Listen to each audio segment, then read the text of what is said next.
Paris, 1925. Victor Lustig walks into a meeting with 5 of the most successful scrap metal dealers in France. He is wearing a government suit. He has official letterhead with the right stamps and seals in the right places. He speaks with the quiet confidence of a man who has spent his career inside government buildings, who knows how these things work, who is doing you a favor by telling you any of this at all. And he tells the 5 men something that stops the room cold. The French government, he explains with carefully calibrated gravity, has made a very difficult decision. The Eiffel Tower, aging, expensive to maintain, controversial from the moment it was built, is going to be demolished. The iron will be sold for scrap, 7,000 tons of it, an extraordinary amount of material. For the right buyer, a significant opportunity. For obvious political reasons, the decision has not yet been made public. They are being informed early, privately, because of their standing in the industry. The government needs this handled discreetly.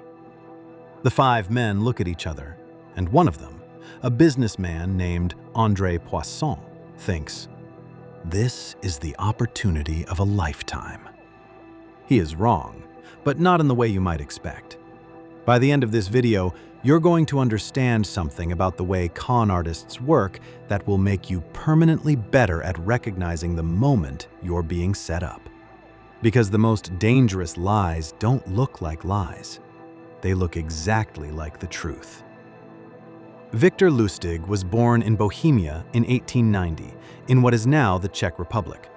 By the time he arrives in Paris in 1925, he has been running confidence schemes across Europe and America for over a decade. He is fluent in 5 languages. He has impeccable manners and an instinct for knowing exactly what a person wants to believe about themselves and the world. His gift is not lying. Anyone can lie. Lies are fragile. They crack under even casual scrutiny. They require the victim to not look too closely. Lustig's gift is something more sophisticated.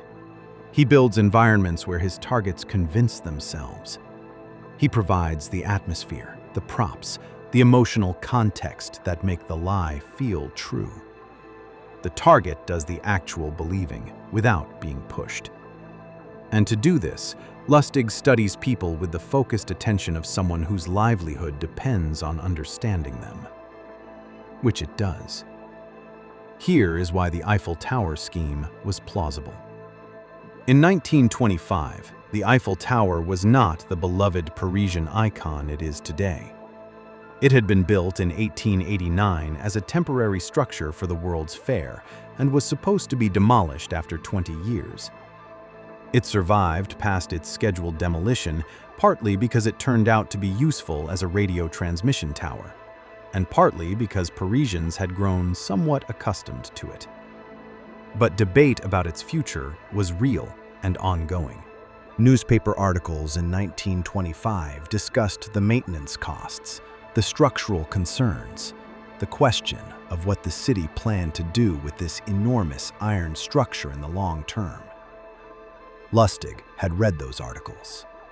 He had identified the gap between what people knew and what they assumed, and he had built his story to fill exactly that gap.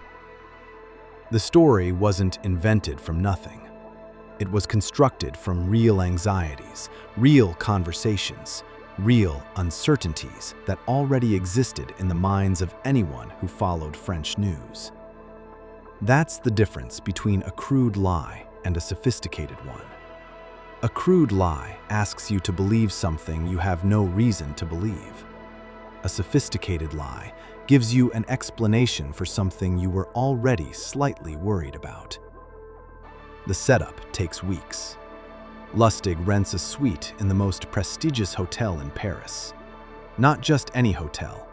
The specific kind of hotel where government officials actually do meet for sensitive conversations. The kind of place where the furniture and the staff and the coffee service all say, "Serious things happen here." He has letterhead printed, official looking, embossed, with the correct government ministries named and the correct formatting used. He studies real government correspondence to get the details right. He sends personal, confidential letters to 6 scrap metal dealers. Not a mass mailing. Individual invitations that feel personal, selected, exclusive. When the dealers arrive, Lustig presents himself as the Deputy Director General of the Ministry of Posts and Telegraphs. He knows the organizational structure of that ministry. He knows the right terminology. He knows the kinds of concerns that would actually drive a government decision like this. The meeting runs like a real meeting. Concerns are raised. Questions are answered. The timeline is discussed. The sensitivity of the situation is emphasized. At no point does anything feel wrong. Of the 6 dealers invited, 5 are skeptical or cautious. 1 is not. André Poisson is a successful businessman. He has money and connections and decades of experience in his industry. He is not naive. But he has always been slightly insecure about his position in the highest levels of Parisian society. He has money, but he's not sure he has quite the right kind of access. The real insiders, he suspects, have conversations that he is not invited to. And now, apparently, he is being invited to one. Lustig senses this immediately. He takes Poisson aside privately and implies, with the delicacy of a man who does this well, that a small additional payment to facilitate the paperwork would be appropriate, unofficial, between them. Poisson doesn't experience this as a request for a bribe. He experiences it as confirmation. This is how it actually works. This is the layer beneath the official layer. This is exactly what he has always suspected happens in rooms he wasn't invited into. And now he is in the room. He writes the check. Lustig cashes it and is on a train to Vienna within 24 hours. He waits. A week passes, then another. André Poisson, realizing what has happened, does something that surprises everyone who hears this story. Nothing. He goes to no police. He files no complaint. He tells no one. Because the alternative is explaining publicly that he tried to buy the Eiffel Tower. The humiliation of being defrauded is bearable. You can survive that. The humiliation of being the man who tried to buy the Eiffel Tower is something else entirely. Poisson makes a calculation and decides that silence is less expensive than truth. Lustig, who anticipated this calculation, waits until he is certain, and then he comes back to Paris. 1 month after selling the Eiffel Tower the first time, Victor Lustig sells it again, to a different dealer. This time, the dealer goes to the police. Lustig is already gone. He eventually makes his way to the United States, where he continues an astonishing career of fraud before his arrest in 1935. He dies in Alcatraz in 1947. His occupation on the death certificate reads, apprentice salesman. The detail that most people find memorable is the selling of the Eiffel Tower twice.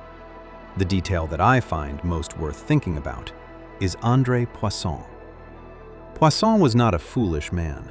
He was not poorly educated. He was not lacking in experience or sophistication. He was a man whose particular vulnerability, the desire to feel like an insider, the hunger for access to the rooms he suspected existed above his level, had been identified by someone who was very good at identifying vulnerabilities. And once Lustig gave him the experience of that access, Poisson's critical thinking shut down almost completely. Because the feeling of being in the right room was so much more compelling than any skepticism he might have brought to the details. That's the real mechanism of a con. Not false information, false feeling. The emotional experience of being exactly the kind of person the con artist tells you you are. Lustig didn't sell Poisson the Eiffel Tower. He sold him the feeling of being the kind of man who gets offered the Eiffel Tower.